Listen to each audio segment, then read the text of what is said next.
Muitas pessoas se autodenominam conservadoras, mas se esquecem do que defendiam os principais teóricos do conservadorismo político. Elas acabam agindo de forma anticonservadora e apenas legitimam os falsos espantalhos que a esquerda cria. Esse é o Visão Libertária, sua fonte de informações descentralizadas e distribuídas. Edmund Burke é considerado até hoje uma das principais referências do pensamento conservador. Ele foi um filósofo e político britânico do século XVIII e suas ideias ainda são influentes na atualidade. Burke acreditava que a tradição e a continuidade eram fundamentais para a estabilidade política e social. Ele argumentou que as instituições existentes em sua época, como a monarquia, a nobreza e a igreja, deveriam ser preservadas, pois reúnem uma sabedoria acumulada ao longo do tempo e garantem estabilidade e ordem à sociedade. Ele também argumenta que qualquer mudança no ordenamento social e político deve ser feito com cautela, pois as instituições existentes têm um papel importante a desempenhar na manutenção da ordem e da estabilidade. Assim, fez críticas às ideias revolucionárias e à crença de que mudanças radicais são necessárias para melhorar a sociedade. Bem, levando isso em consideração, por que então uma parte da direita brasileira acredita em uma mudança abrupta e violenta? Ou que uma estratégia de quebrar tudo estaria alinhada com uma postura conservadora? Essas ações são muito mais condizentes com o pensamento revolucionário da esquerda, que obviamente não irá melhorar nada, só criar o caos e uma visão falsa sobre a direita política e o conservadorismo, o que confirmará os falsos espantalhos criados pela esquerda. A prudência, portanto, é considerada uma virtude importante na política na visão conservadora, pois permite que os líderes tomem decisões bem fundamentadas e ponderadas, e que os eleitores não caiam em qualquer discurso bonito e na idolatria a líderes carismáticos. Isso é especialmente importante quando se trata de questões complexas e de longo prazo, como questões econômicas e de segurança nacional. A prudência também é importante para evitar ações precipitadas, que possam causar danos irreparáveis. Essa virtude também permite que os líderes políticos ouçam e levem em conta as diferentes opiniões e perspectivas antes de tomarem suas decisões, o que pode ajudar a evitar erros e alcançar soluções mais eficazes. Burke foi um dos principais críticos da Revolução Francesa, e suas críticas são amplamente consideradas como fundamentais para o conservadorismo político. Em sua obra Reflexões sobre a Revolução na França, de 1790, Burke argumenta que a Revolução Francesa é uma ameaça à ordem e à estabilidade tradicionais da sociedade francesa, e que a mudança radical é mais propensa a causar conflito e caos do que a melhorar de fato a sociedade. E ele realmente acertou nisso, ao olharmos para o passado. A Revolução Francesa substituiu um governo autoritário e irresponsável, é verdade, por uma ditadura com uma dose de tirania enorme, após um banho de sangue e milhares de decapitações. Ele escreveu que a Revolução Francesa é baseada em ideais ilusórios de igualdade e liberdade, e que esses ideais são inalcançáveis e perigosos. A Revolução Francesa foi, para ele, um ataque às instituições tradicionais, como a monarquia e a igreja. E essas instituições são essenciais para a manutenção da ordem e da estabilidade na sociedade. Cabe, portanto, ressaltar aqui que os ideais revolucionários de uma suposta igualdade e liberdade não são os mesmos dos libertários. Podemos ver isso também no pensamento da esquerda atual,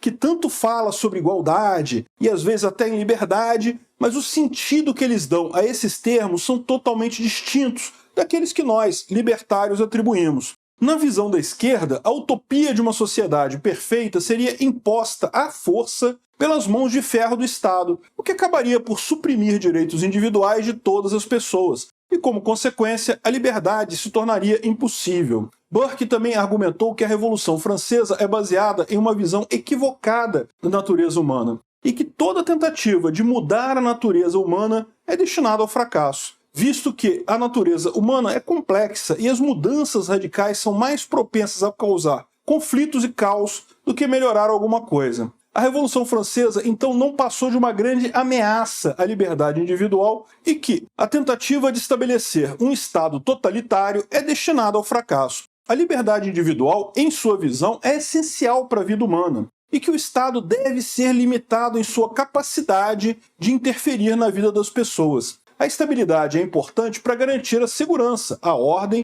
e a previsibilidade, e que esses aspectos são fundamentais para o bem-estar e o progresso da sociedade. Ao contrário, os socialistas acreditam que a mudança radical é necessária para melhorar a sociedade. Mas melhorar para quem mesmo? Precisamos também ser céticos em relação às pessoas em posição de poder, já que elas podem se corromper. E quando um político erra, ele deve ser criticado e cobrado, já que deveria, ao menos numa democracia, entender as ânsias de seus eleitores e não servir a interesses de grupos corporativistas ou outros aliados políticos. Já outro nome famoso do conservadorismo americano foi Russell Kirk. Ele ficou conhecido por sua obra The Conservative Mind, publicada em 1953, que é considerada uma das principais obras do conservadorismo americano. Kirk acreditava que o conservadorismo é uma tradição intelectual que se baseia em princípios permanentes e universais, como a moralidade, a tradição e a ordem. Ele argumentava que esses princípios são essenciais para a manutenção da estabilidade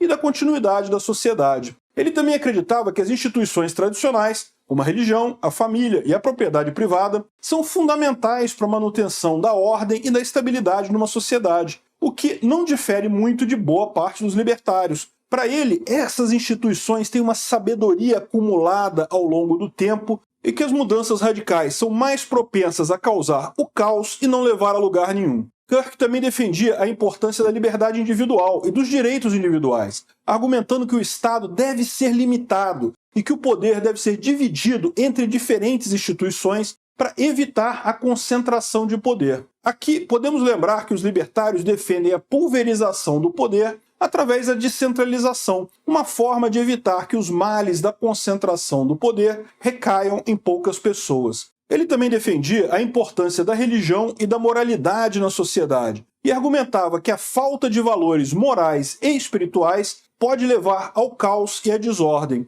Em contradição, os marxistas tendem a ver a religião como uma opressão e uma ilusão, enquanto os conservadores tendem a ver a religião como uma fonte de valores morais e espirituais. The Conservative Mind, portanto, é considerado uma obra-chave no conservadorismo americano e suas ideias são muito influentes na atualidade. O livro é uma reflexão histórica e filosófica sobre o conservadorismo e apresenta uma visão geral das tendências intelectuais no conservadorismo americano desde o século XVIII, abordando desde a importância da tradição até os direitos individuais. Outro nome importante da tradição conservadora, com certeza, é Roger Scruton. Ele foi um filósofo conservador inglês conhecido por sua obra sobre estética, política e religião. A filosofia de Scruton se baseia em alguns princípios fundamentais do conservadorismo, incluindo a importância da tradição, da beleza, da ordem, da estabilidade, além da importância da liberdade individual. Uma das principais áreas de interesse de Scruton é a estética. Ele argumenta que a arte e a beleza,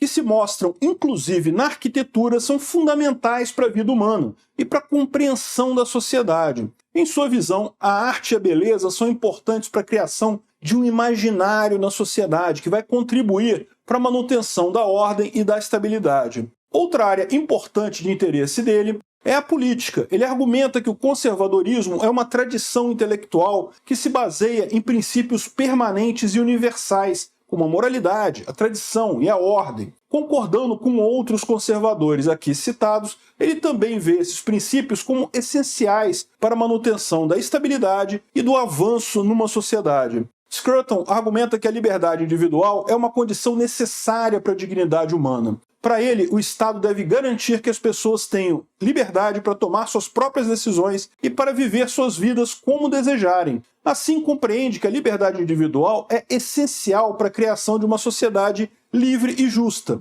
Também escreveu que a liberdade individual é a base da democracia e que o Estado deve garantir que pessoas tenham o máximo de liberdade de expressão, de associação e de pensamento. Ele vê a liberdade individual como essencial à criação de uma economia livre e próspera, o que revela sua predileção ao capitalismo em detrimento de qualquer outro modelo de planejamento central. Scruton admirava Hayek e sabia de suas ideias sobre a impossibilidade de uma política centralizadora ter êxito em corresponder às necessidades reais de cada indivíduo, já que o conhecimento sempre estará disperso na realidade. O conhecimento de toda a sociedade é sempre muito maior que o conhecimento de algum grupo de indivíduos dentro dessa sociedade, por mais bem informados e mais capazes e mais bem intencionados eles sejam. Portanto, ele vê a liberdade como essencial para o desenvolvimento econômico, e o Estado deveria garantir que as pessoas tivessem liberdade para empreender e gerar valor.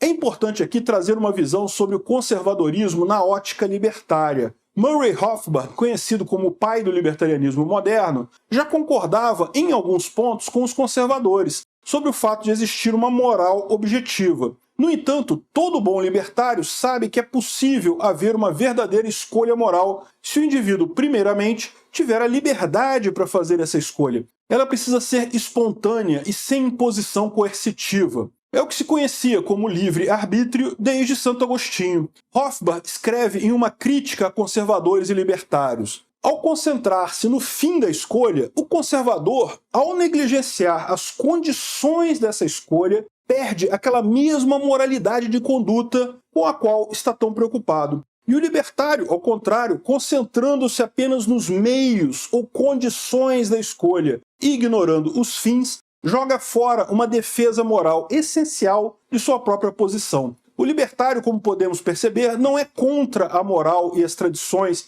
e as instituições defendidas pelos conservadores, como família e igreja. No entanto, o modelo de Estado que tivemos ao longo da história, por se tratar de uma entidade que monopoliza a emissão da moeda, a promulgação de leis e outras decisões, sem assinar contrato prévio com os indivíduos, opera de forma ilegal e injusta por se manter e se legitimar pela ameaça e pelo uso da força bruta contra pessoas pacíficas. Rothbard aponta que existe uma diferença entre correntes do libertarianismo clássico, a versão do século XVIII e do século XIX, que é de caráter utilitário e até positivista. E ela acabou prevalecendo entre os economistas neoclássicos. E é exatamente essa ala que foi negligente em reconhecer os valores morais. Por outro lado, a versão mais antiga do liberalismo clássico, aquela dos séculos XVII e XVIII, acreditava em uma ordem moral objetiva de leis naturais e que pode ser descoberta graças ao uso da razão humana. E foi através da compreensão dessa ordem moral que esses liberais perceberam a enorme importância do individualismo e dos direitos naturais das pessoas, da propriedade privada,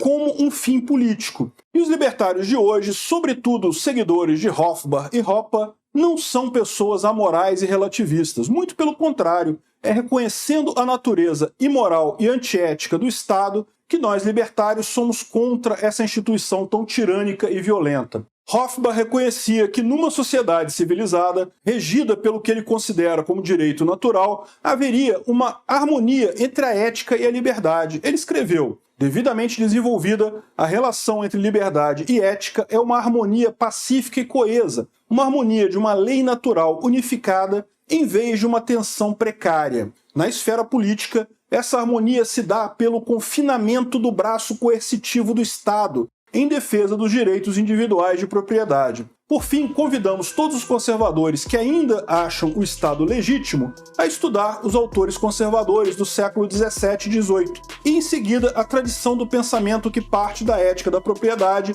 passa também pelo campo econômico com base no arcabouço teórico da Escola Austríaca de Economia. Obrigado por sua audiência. Esse artigo foi sugerido e escrito por historiador libertário, revisado por Amazônia Livre e narrado por mim, Peter Turguniev. Se você gostou desse vídeo, clique no ícone de curtir abaixo e compartilhe o vídeo em sua rede social. Se você deseja ser notificado de outros vídeos, clique em se inscrever e depois no ícone da campainha. Até a próxima!